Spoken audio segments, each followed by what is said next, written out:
Dan tidak banyak orang tahu. Ternyata dua orang ini itu adalah keturunan dari Nabi Muhammad SAW.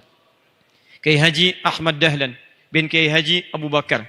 Teman-teman sekalian, setelah fase jahiliyah atau maqabla jahiliyah, bi'alaqah tujariyah, dalam hubungan bisnis, tahawalat ilal marhala islamiyah, pindah kepada fase keislaman.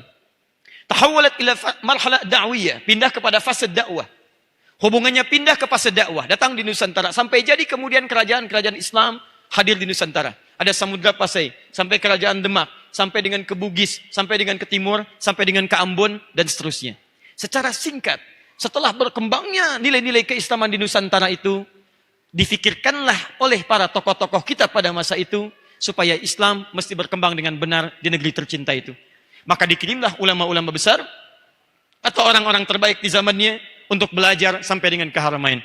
Dan tidak banyak orang tahu bahwa di antara sekian orang-orang besar yang dikirim itu, ada yang menetap menjadi mufti di Masjidil Haram, ada yang kemudian kembali mendirikan ormas-ormas besar sampai dengan saat ini, dan tidak banyak orang mengetahui bahwa dengan kesungguhan mereka pada masa itu, hadirlah kita pada saat ini, dan pada akhirnya nanti saya akan tutup, bahkan berdirinya Negara Kesatuan Republik Indonesia tidak akan pernah terpisahkan dari hubungan antara Haramain dengan Nusantara.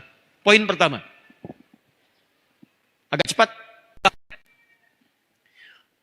Di antara yang pernah belajar sampai dengan ke Haramain, di antara ulama-ulama kita yang kemudian jadi mufti di sana, satu, ada Syekh Ahmad Khatib dari Minangkabau, dan kemudian beliau perkenalkan namanya dengan nama daerahnya, Ahmad Khatib Al-Minangkabawi. Saya berikan rumus cepat ya, saya pernah sampaikan di sini. Kalau Anda menemukan kalimat-kalimat al di depannya, ujungnya i, ini bukan menunjukkan nama asli, tapi menunjukkan nama daerah pada umumnya. Contoh, siapa yang mengarang kitab Sahih Al-Bukhari? Man alladhi allafa kitab Sahih Al-Bukhari? Imam Al-Bukhari. Al-Bukhari laysat ismun asli, la, laysa ismu dzat. Al-Bukhari ismu daerah. Ismu mantiqah, nama daerah, Bukhara. Al-ismu asli huwa Muhammad bin Ismail bin Ibrahim bin Al-Mughirah bin Al-Bardizbah. Ya, tinggal di Kecamatan Ju'fa, Kabupaten Bukhara, Provinsi Khurasan, negara Uzbekistan sekarang. Nah, kalau ada orang non-Arab datang ke Arab, umumnya memperkenalkan dengan nama daerahnya supaya diketahui, ini saya berasal bukan dari Arab, dari daerah A, tapi Islam sudah masuk ke tempat saya. Rumusnya tambah al di depannya, ujungnya ganti dengan i. Saya Muhammad dari Bukhara, tambah al. Al-Bukhara, ujungnya tutup dengan i. Al-Bukhari. Ana Al-Bukhari, yani ana asli min Al-Bukhara. Ana At-Tirmidzi, aslu Muhammad. At-Tirmidzi namanya Muhammad. Berasal dari Tirmidz, maka disebut dengan At-Tirmidzi. Syekh Ahmad Khatib dari Minangkabau. Fokus teman-teman. Syekh Mahfud dari Termas. Syekh Mahfud At-Termasi. Syekh Abdul Somad dari Palembang. Bukan dari Riau sekarang ya. Yang dari Palembang. Syekh Abdul Somad dari Palembang. Abdul Somad Al-Palembangi. Syekh Nawawi dari Banten. Syekh Nawawi Al-Bantani. Syekh Yasin dari Padang. Syekh Yasin Al-Padangi. Bahkan sampai sekarang, Syekh Yasin itu luar biasa. Bukan hanya sekedar jadi ahli hadis, musnid ad-dunya, pembaca sanad hadis di Masjidil Haram, tapi beliau di antara yang paling bagus dalam menafsirkan syarah Sunan Abu Daud yang sekarang manuskripnya ada di Muthaf Museum Mekah, sampai saat ini belum pernah diterjemahkan. Mudah-mudahan nanti ada yang dari UPI datang ke sana bisa melihat dan menerjemahkan insyaallah. Ya. Tidak cukup dengan amin, mesti belajar dulu. Ya. Kembali ke sini. Nah, yang paling menarik teman-teman sekalian, Anda bisa pakai rumus itu ya. Ya. Pak Rektor dari mana asalnya? Cicalengka, Masya Allah. Ana Rektor UPI Al-Cicalengkai. Bisa dipakai itu. Kalau umrah atau haji ya, bisa dipakai. Baik, fokus teman-teman. Berangkatlah kemudian para ulama ke sana. Ada yang jadi mufti di sana. Ada yang kembali lagi ke Nusantara. Siapa yang kembali lagi? Yang paling menarik di antara yang kembali adalah murid-muridnya para ulama-ulama yang disebutkan tadi, termasuk sebagian dari keturunan mereka, itu yang tadi menjadi menteri urusan haji di Arab Saudi sampai dengan kekinian. Baik, siapa yang kenal dengan nama Kiai Haji Ahmad Dahlan? Kenal di mana antum? Baik. Lihat Kiai Haji Ahmad Dahlan. Siapa yang kenal dengan Kiai Haji Muhammad Hashim bin Asy'ari? Luar biasa. Taib.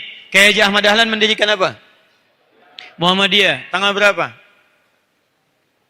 18 November 1912. Kiai Haji Muhammad Hashim bin Asy'ari mendirikan apa? Nahdlatul Ulama. Tanggal berapa? Tahun berapa? Bukan. Jangan ngarang. Mengarang cuma ada di pelajaran bahasa Indonesia. Ya. 31 Januari 1926. Tidak banyak orang mengetahui kalau dua ulama besar ini adalah muridnya di antaranya Syekh Ahmad Khatib Al-Minangkabawi. Belajar bersama kemudian ilmu falak, dasar bahasa Arab, dasar keislaman di Semarang pada Kiai Haji Soleh Darat, berangkat kemudian ke Mekah, berguru di sana, walaupun nanti pada akhirnya keduanya berdakwah dengan cara yang berbeda. Kiai Haji Hashim Muhammad Hashim bin Asy'ari lebih fokus kepada urusan hadis, mengambil kemudian sanad-sanad hadis sampai beliau punya sanad Imam Al-Bukhari, Sahih Al-Bukhari, sanad Sahih Muslim, sanad Sunan Abu Daud, sanad Sunan An-Nasa'i, sanad-sanad yang lainnya, dan fokus pada penulisan kitab-kitab keislaman. Menulis 19 kitab dari kitab pertama sampai dengan kitab terakhirnya. Sampai nanti mendirikan Ormas Nahdlatul Ulama. Kiai Haji Ahmad Dahlan, ini juga muridnya. Anda bayangkan, murid Syekh Ahmad Khatib Al-Minangkabawi. Pulang ke Nusantara, kalau saudara yang tadi fokus pada urusan penulisan, maka yang ini fokus pada urusan pengamalan dakwah langsung dalam nilai-nilai keseharian. Maka kalau yang satu menulis, ini yang menerangkan isi tulisannya. Beliau mendakwahkan isi Quran, mendakwahkan isi hadis. Dalam bentuk apa? Ada ta'lim, ada kemudian bikin sekolah, ada kemudian bikin pengobatan dan sebagainya. Dan tidak banyak orang tahu. Ternyata dua orang ini itu adalah keturunan dari Nabi Muhammad SAW. Kiai Haji Ahmad Dahlan bin Kiai Haji Abu Bakar bin Kiai Haji bin Kiai Ilyas bin Kiai Sulaiman bin Demang Jurang Juru Kapindo bin Demang Jurang Juru Sapisan bin Kiai Gerbek. Siapa Kiai Gerbek ini? Keturunan dari Sunan Giri, Raden Ainul Yakin. Siapa Raden Ainul Yakin ini? Adalah keturunan dari Maulana Ishaq. Siapa Maulana Ishaq ini? Anak dari Ahmad Jamalil Kubra. Siapa Ahmad Jamalil Kubra? Anak keturunan dari Ali Zainal Al-Kabir. Siapa Ali Zainal Al-Kabir? Keturunan dari Ali Zainal Abidin. Siapa Ali Zainal Abidin? Keturunan dari Sayyidina Husain radhiyallahu taala anhu. Siapa Sayyidina Husain? Anak adik daripada Al-Hasan. Siapa Al-Hasan? Anak daripada Ali bin Abi Thalib radhiyallahu taala anhu. Siapa Ali bin Abi Thalib? Suami dari Fatimah Az-Zahra radhiyallahu taala anha. Siapa Fatimah Az-Zahra? Putri Muhammad sallallahu alaihi wasallam bin Abdullah bin Abdul Muttalib bin Hashim bin Abdul Manaf bin Qusay bin Murrah bin Kilab bin Ka'ab bin Ghalib bin Fihr bin Malik bin Nadar bin Kinana bin Khuzaimah bin Mudrika bin Ilyas alaihissalam bin Nizar bin Mudar bin Ma'ad bin Adnan bin Addi bin Adri bin Muqawwam bin Nahur bin Tarikh bin Ya'rub bin Yasjub bin Nabit bin Ismail alaihissalam bin Ibrahim alaihissalam bin Azar atau bin Nahur bin Abir bin Kinan bin Al-Fakhshad bin Sam bin Nuh alaihissalam bin Matushalah bin Kinan bin Anwas bin Thith bin Adam alaihissalam. Ayo terjemahkan, terjem.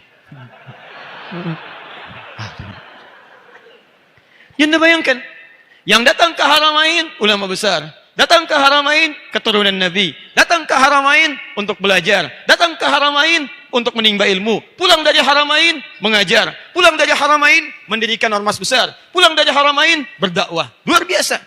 Di sejak zaman dulu ketika datang haji, umrah, belajar. Tidak ada yang datang ke sana baca undang-undang dasar misalnya, atau baca Pancasila.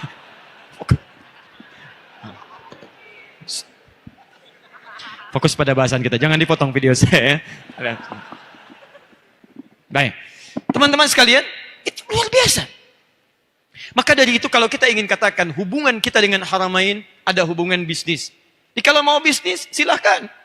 Ya, yang haji orang Islam, yang umrah orang Islam.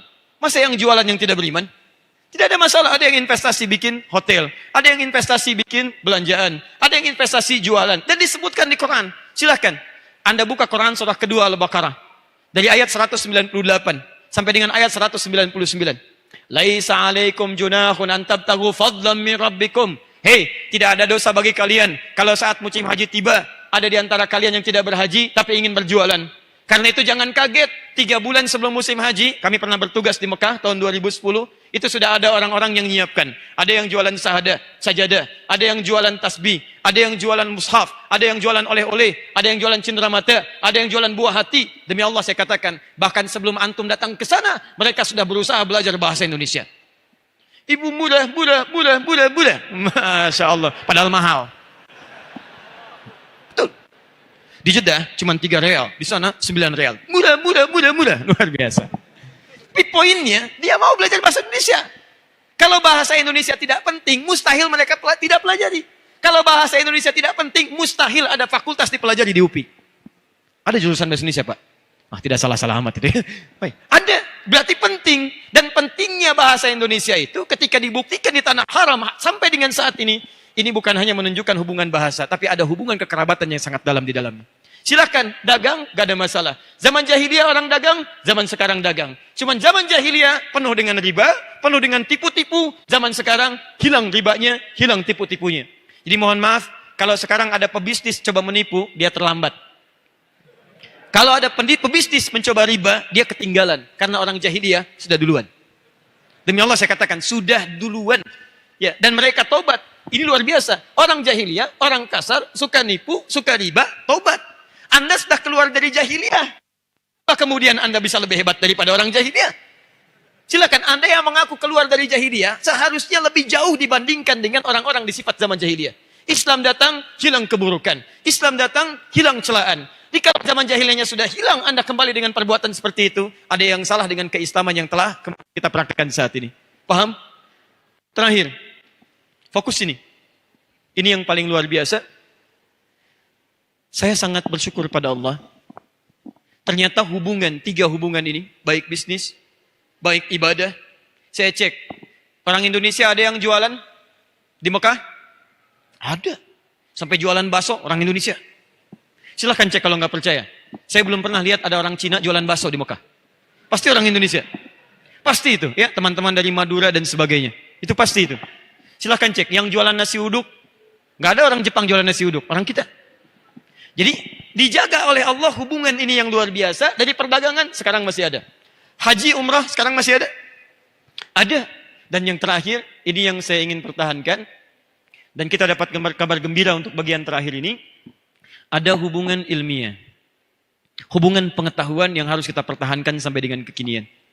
Zaman dulu ulama kita belajar, mendapatkan pengetahuan, pulang ke sini kemudian mengamalkan ilmunya.